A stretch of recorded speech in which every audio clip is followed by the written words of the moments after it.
Hello and welcome back to my life. I'm currently driving to work right now with all of my buttons undone because it's very hot, and I'm trying not to use my car AC because I want to save gasoline and not refill my tank before I travel down to Champaign in a few days.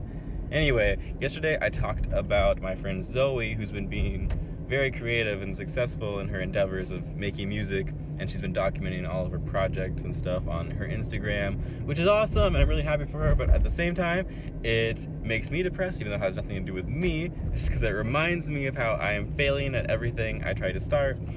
Anyway, she posted something on Instagram again last night, just saying, someone write a song with me, I need more stuff on my EP. So I just commented, hello, and she responded saying something like, yes, please. So I sent her a message, and I'm like, hey, do you really want to collaborate on something? And she's like, yes, totally, please. So we got to talking, and I think pretty quickly into the conversation, she got annoyed with me just because I don't know how to do anything, and I am a terrible musician in general, which would be frustrating for someone who's trying to, I don't know, get something done with you. Yeah, so, I mean, she wasn't mean or anything, or, I mean, I don't even know, I'm just assuming because we kind of got off talking, and the conversation was just me, like, so, how do you do anything? And she's like, and then the conversation just petered off. So, you know, I'm not trying to put words in her mouth or anything, but yeah, that's kind of what I got from that. Yo, it is 11 something p.m. and I am here alone in Ravinia, and it is very dark, and I just had to let a girl get out of the gate because she got trapped in here. So that's why I'm here. Well, it's kind of cool. It's so dark. I'm actually the only one on closing tonight, so I can take you through some of the procedures to closing the building. So this is Bennett Gordon Hall. I already cleared off the stage except for the two people. Put the covers on the pianos and set up the ghost lights. So now I'm just gonna go back here and turn the lights off. Off. Voila. I also took temperature and humidity before I did that. Joel already cleaned the kitchen, so I don't have to do that. We're good here. The bulletin board is updated. I already cleaned the office, so now I'm gonna go upstairs and do the practice rooms. I have to go outside now to check the gas levels of all of our vehicles and then write it down in the status report. I just came in from checking the gas levels, and this copier was making noises, and it freaked me the fuck out. I usually do this part first because we have to get everyone out of the building first, and they're usually up here if they're anywhere. So we might run into some people who never got kicked out. So in this room we have this painting, which is very special to me because this is the same exact painting that was in my high school's production of Into the Woods. This was supposed to be Florinda because the girl who played Florinda had red hair and looked similar to this girl. And it's here, Ravinia. Okay, I just grabbed some leftovers from the fridge, and I'm finally heading out. It is pretty late. It's nearly midnight. Usually this doesn't take quite as long because there's more people, and they're also not recording themselves while they do it. I can feel myself starting to get sick. There's that tickle in my throat, and I am upset because it is like 3 days until I'm going down to Champaign to have fun times with friends, and I don't want to be, if I get sick, and if I get sick, I'm gonna be upset. But hopefully this will just pass quickly. It might just be a result of me sleeping in a gross stink basement with mold and mildew everywhere. Who knows?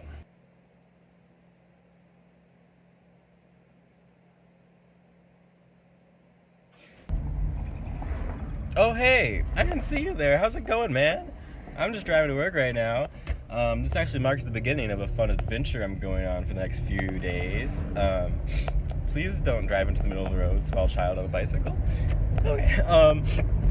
As I said, I'm going to work right now, and then I get off at midnight. Tomorrow I start work at 7 a.m. So what I'm gonna do is actually sleep at work.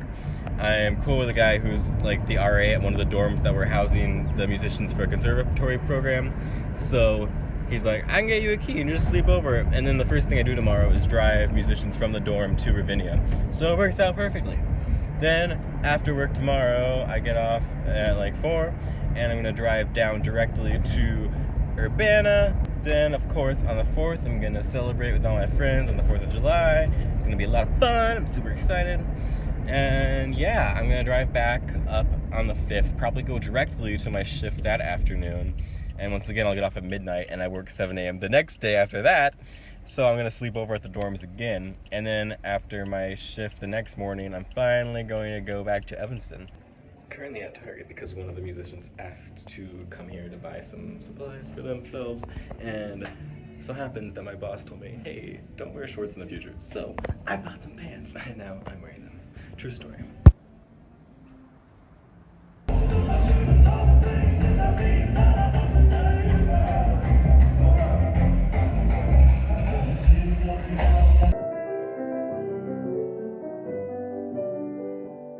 Alright, so the Snarky Puppy concert's happening right now, and I'm here at Target again because Ravinia needed me to go buy more stuff for a thing they're doing on the 4th of July.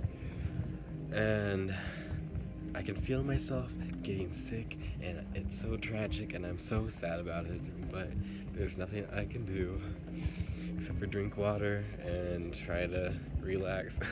Also, I forgot to mention that my friend Rebecca Panage was at the Snarky Puppy concert, so we met up and talked for a little bit. Showed her around my building. So, I get to sleep here tonight in this dorm room.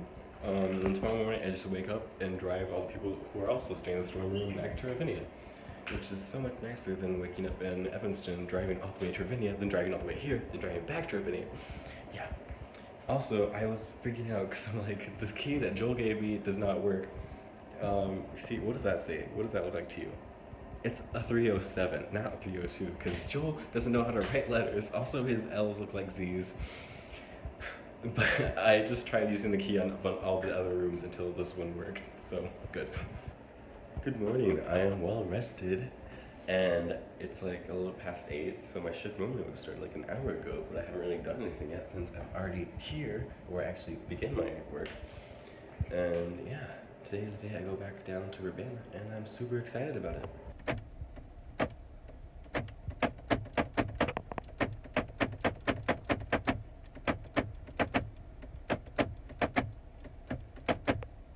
At Target for the 3rd time in the last 24 hours. Look at me, living the life.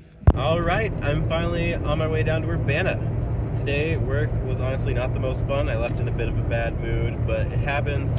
Had to drive through rush hour traffic, also not fun, but I'm through the thick of it. I just went past Kankakee, and now I've got about an hour and a half left on my journey. Yes, I'm not wearing a shirt, also not wearing pants. Living the life. We're doing it, guys. Alright, I made it. I am at the Dunkin' Donuts behind Quentin's house, and I would have parked like actually at Quentin's place, but there was like a bunch of people sitting outside and I'm not wearing any clothes. So I'm gonna put some clothes on, drive back, and then see if Quentin's home. He didn't answer his phone when I called, so I'm not sure.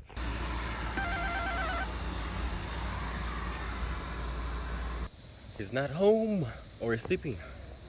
What a bitch. Alright, so I just stopped by the house I'm moving in next year. Emma Ash is there, and she currently is inhabiting and will continue inhabiting the premises once I move in. So that's fun. I called Quentin. He's now awake, so I'm going back there to shower. I mentioned earlier in me talking on these fucking videos about this guy I used to talk to on Tinder hitting me up to take pictures of me tomorrow. So I texted him. I was like, hey, you still planning on coming over, to see like when he was coming over. And he's like, I've been meaning to text you. I actually have until August, and I just have a lot going on now, so I'm not so like urgently needing to do this. So I'll just get the photos another time, which is like fine. Like, I already got the ego boost from him asking in the first place. But I was looking forward to it, and also I posted on my private Instagram about it, so that's embarrassing that I was like, this is gonna be a thing, and then, I don't know, people probably won't even notice. But also, when he asked me, he was like, you can't flake. I've had 2 people flake on me already, and I really need this, so don't be like at the last second saying you can't do it, and then that's literally what he did. But I guess it's less of a big deal since I have less at stake here.